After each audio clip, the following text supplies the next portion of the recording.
सभी का स्वागत है मेरी गार्डनिंग को हाँ करिए चैनल में। तो जानते हैं आज मिर्च की जो ग्रोथ होती है वो हम ज़्यादातर कैसे पाएँ इस छोटे से गमले के अंदर।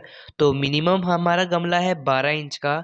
तो इसमें हम मिर्च का पौधा गमले की बात करते हैं तो आप लोग मिनिमम 10 इंच या फिर 8 इंच से लेके 15 से 18 इंच के पेड़ में गमले में लगा सकते हैं, या फिर ग्रो बैग भी देखिए पीछे रखे हुए हैं उसमें भी लगा सकते हैं। अच्छा यूज़ ग्रो बैग का बहुत ज़्यादा अच्छा यूज़ है क्योंकि चलते भी ये बहुत ज़्यादा अच्छे हैं।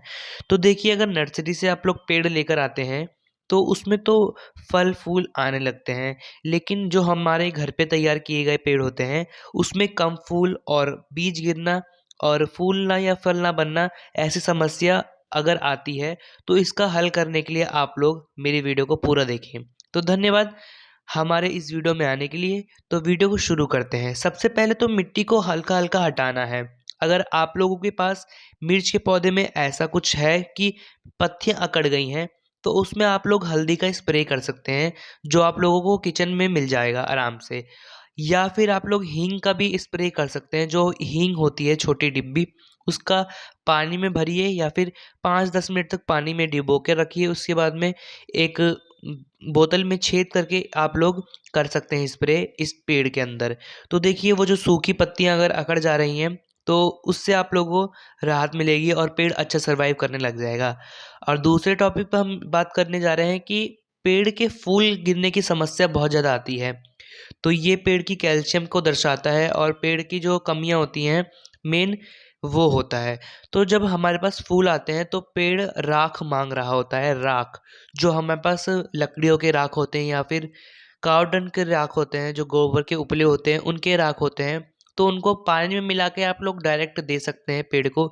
या फिर राख ऊपर पेड़ों के ऊपर डाल दीजिएगा। गरम राख नहीं, ठंडी राख जो कि 2-3 दिन पुरानी हो। उसके बाद में राख डालने के बाद पेड़ को ऐसे ही छोड़ दीजिएगा। उसके अगले दिन दोबारा से साफ पानी से स्प्रे कर दीजिएगा ताकि राख का धूल हट जाए और पेड़ फोटोसिंथेसिस करने लग जाए। देखिए, फिर हमने लिया है ये चूना। चूने का जो असर होता है वो फूल गिराने में नहीं, फूल को फल बनाने में काम करता है। और देखिएगा अगर आप लोगों के पेड़ में चींटियाँ या फिर मक्खियाँ वगैरह आ रही हैं तो उनको हटाइएगा नहीं। अगर नहीं आती तो आप लोग अपने गमले के पास थोड़ा बहुत कुछ मीठा रख दीजिएगा ताकि चींटियाँ अट्रैक्ट हों, क्योंकि चींटियाँ आना बहुत ज़्यादा ज़रूरी है, तभी पॉलिनेशन का काम हो पाएगा और फल बन पाएँगे फूल से। तो देखिए हमने मिट्टी के अंदर ये चूना रगड़ दिया है, तो चूना हमने कम से कम 2 से ढाई ग्राम ले रखा है। उसको दोनों मिट्टी में हमने अच्छे से मिलाया है और कम से कम 2 से 3 मिनट तक इसको अच्छे से रगड़ा है ताकि चूना और मिट्टी आपस में मिल जाए और ये एक अच्छा सा लेयर तैयार हो जाए। उसके बाद हम कंपोस्ट की भी बात करेंगे कि हम अपने इस पेड़ को ऐसा क्या कंपोस्ट देते हैं कि इसमें इतनी सारी मिर्च की ग्रोथ हो रही है। तो मिर्च की ग्रोथ पाने के लिए आप लोग ज़्यादा तो चूने का इस्तेमाल करें। जब-जब आपके मिर्च के पौधे में मिर्च नहीं आ रही तो आप लोग चूने का इस्तेमाल कर सकते हैं। चूने का इस्तेमाल करने से मिर्च की ग्रोथ और ज़्यादा हैवी हो जाती है और ज़्यादा मिर्च की पेड़ की ग्रोथ बढ़ जाती है। अगर आप लोग चूने का इस्तेमाल महीने में 1 बार करते हैं तो बहुत बढ़िया है। महीने में एक रेगुलर रूटीन बनाइएगा आप लोग, टाइम टेबल। टाइम टेबल से हमारे पेड़ बहुत ज़्यादा अच्छे चलते हैं और काफ़ी दिनों तक चलते हैं। टाइम टेबल से जो हमारे पेड़ की ग्रोथ होती है वो भी अच्छी बनी रहती है और टाइम टेबल से हमारे काफ़ी ज़्यादा पेड़ के फ़ायदे होते हैं कि कभी हमारे पेड़ के अंदर कोई दिक्कत नहीं आती है, क्योंकि हमको टाइम टेबल से चलना, जैसे एक इंसान टाइम टेबल से चलने में संतुलित रहता है वैसे एक पेड़ का टाइम टेबल बनाकर चलाने में, मतलब कि हम ही ये सब बनाएंगे क्योंकि पेड़ तो खुद से कर नहीं पाएंगे। तो पेड़ का संतुलन भी बनाना बहुत ज़्यादा आसान होता है, बस एक सही टाइम टेबल पे। तो देखिए हमने काव डंग मैन्योर लिया है। ये कम से कम 1 साल पुराना काव डंग है। आप लोग गीला लेकर आ जाते हैं। बहुत लोग की समस्या ये है कि गीला कंपोस्ट उठा लाते हैं काव डंग का, मैन्योर का। तो गीला नहीं चलता क्योंकि उसमें कीड़े लग जाते हैं, क्योंकि गीला होता है, और सूखे में नहीं लगते क्योंकि ये कंपोस्ट वैसे भी ये डिज़ोल्व हुआ होता है। तो हल्का सा वर्मी कंपोस्ट भी आप लोग ले सकते हैं, या फिर काव डंग है तो काव डंग की ले लीजिएगा। अगर आप लोगों के पास राख है तो राख ज़रूर लेके इसमें काव डंग में मिलाइएगा, तो सोने पे सुहागा हो जाएगा इस पेड़ के अंदर। तो देखिए आराम से इसको मिलाना है, दोनों को, वर्मी कंपोस्ट और काव डंग मैन्योर को बिल्कुल भुरभुरा जब तक होना जाए तब तक मिलाना है और उसी हिसाब से क्वांटिटी ऐड करनी है काव डंग मैन्योर में।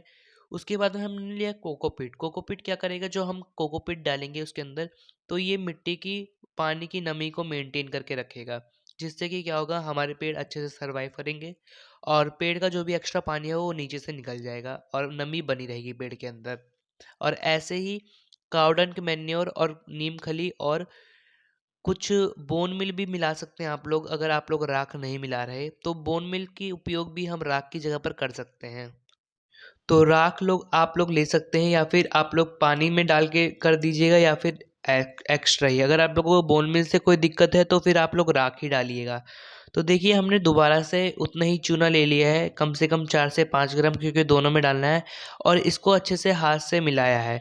मिलाने के बाद क्या किया है, हमने आराम से मिलाया है। और आप लोग देखिएगा, जो कंपोस्ट होता है उसको बहुत लोग आपस में सही से मिलाते नहीं हैं, तो मिक्सचर तैयार नहीं हो पाता है सही से, क्योंकि जितना ही आप लोग केयर करके आराम से डालते हैं कंपोस्ट को, उतना ही केयर करके आप लोगों को कंपोस्ट मिलाना भी होता है, जो कि बहुत ज़्यादा ज़रूरी है। तो कंपोस्ट मिलाने के बाद आप लोग पोट में ट्रांसफ़र करेंगे आराम से। तो देखिए साइड साइड में करना है, ज़्यादा रूट के अंदर भी नहीं डालना है और ज़्यादा सेंटर में भी नहीं डालना है, पोट के एकदम साइड में, मतलब कि पोट की जो साइड की बाउंड्री होती है उसके लेवल में आप लोगों को कंपोस्ट डालना है। क्योंकि कंपोस्ट जो होता है वो हमको हर महीने में चेंज करना होता है। हर महीने में तो नहीं, जैसे कि आप लोग कंपोस्ट कितना कितना डाल रहे हैं उस पे डिपेंड करता है कि कितना कंपोस्ट डाल रहे हैं और कितना आप लोगों को डालना है। और तो जितना भी आप लोग डालते हैं, जैसे कि बहुत लोग 14 इंच के पोट की बात कर रहा हूँ, तो 14 इंच में हम डाल देते हैं कम से कम 100 से 200 ग्राम, 200 ग्राम मान के चलिए, 200 ग्राम कंपोस्ट हम डाल के चल रहे हैं, तो ये हमारा कंपोस्ट 6 महीने तक काम करेगा। 6 महीने आप लोग फ्री हो जाइए, कोई भी कंपोस्ट इसमें नहीं डालने की ज़रूरत है, क्योंकि एक कंपोस्ट की जो वो होती है, पोषण होता है, वो कम से कम 1 साल तक तो रहता है। लेकिन पोट गमले की बात करें तो गमले में हम जितना ही चेंज करेंगे खाद वगैरह को, उतना ही हमारा पेड़ सर्वाइव करेगा। तो आप लोग 6 महीने या फिर 7 महीने, 8 महीने तक का वेट भी ले सकते हैं इस पेड़ में कंपोस्ट डालने से। कंपोस्ट हम तभी डालेंगे जब हमारे पेड़ की रौनक होगी। तो देखिए उसी रौनक के साथ हम एक पेड़ दिखा रहे हैं आप लोगों को। ये हमारा देसी वैरायटी है, जिसको हमने पॉलीथीन में लगाया है, और पॉलीथीन में हमने इसको ग्राफ्ट किया था, जिससे कि ये हमारा इतना अच्छा रिजल्ट आया है। और इतने छोटे पेड़ में ही 4 मिर्च आ गए हैं। और ये आप लोग जानते हैं ना, ये अचार वाला मिर्च है, चाहिए तो आ जाना। तो देखिए, लेकिन 4 ही मिर्च मिल पाएगा, और जब तक ये वीडियो अपलोड होगी तब तक ये मिर्च ख़त्म भी हो जाएगा। तो देखिए ऐसे ही, और अगर आप लोग को चाहते हैं कि अगर हम बताएं कि कैसे हम ग्राफ्टेड करते हैं मिर्च के पौधे को और इतनी अच्छी ज़्यादा रिजल्ट आती है।